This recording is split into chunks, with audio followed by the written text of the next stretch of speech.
This week we are setting John the challenge of finding the best super saloon he can for £40,000. Take it away, John. I think this week should be fairly straightforward, I hope, because for around £40,000 there's a lot of choice available, and I'm going to start off with one of my favourite cars, Alpinas, and let's see what we've got for the money.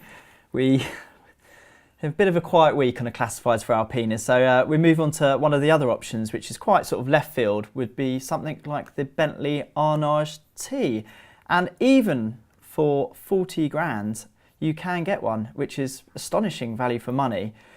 But I don't think Dan or James would settle for something like the Bentley, because we need something far quicker, far better in a twisty. So let's move on. Of course, we could consider things like the Chrysler SRT8, but they're not that much fun really, unless you want to do comedy burnouts. The Jaguar XFR are really, really good value at the moment and well worth considering in our budget.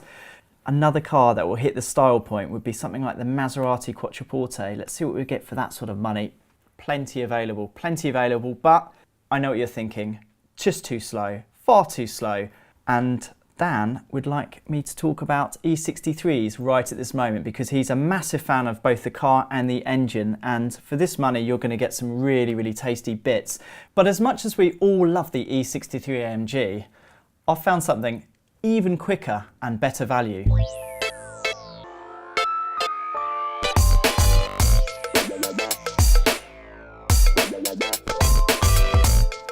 This isn't the E63 AMG perhaps you were expecting. No, because that car is simply not fast enough to keep up with one of these, a BMW M5. It begins with what's under this bonnet. There is a 560 brake horsepower, 4.4 litre, twin turbo V8 that produces 502 pounds-foot of torque from just 1500 RPM. Turbo lag is simply not an issue. A Jaguar XFR just simply wouldn't be able to keep up. And the best thing about maybe the whole thing is this is a 4-door saloon car. This is not a supercar, this is not a coupe, this is a big, heavy old saloon. And it can do that sort of performance. It's insane.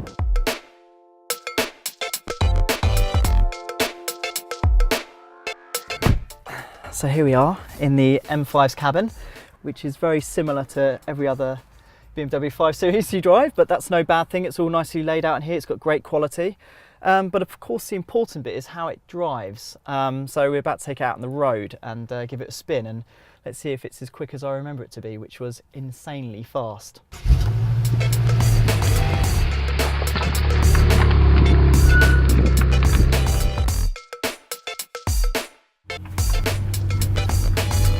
Well, we're back from our test drive, and I can confirm the M5 is just as quick as I remember. In fact, it might even be a little bit quicker. Ultimately, it does lack some of the E63 AMG's character, and I think if you want pure character, go for that car. But this car more than makes up for it, for its range of abilities, its cabin, and it's even more comfortable. I think that's it.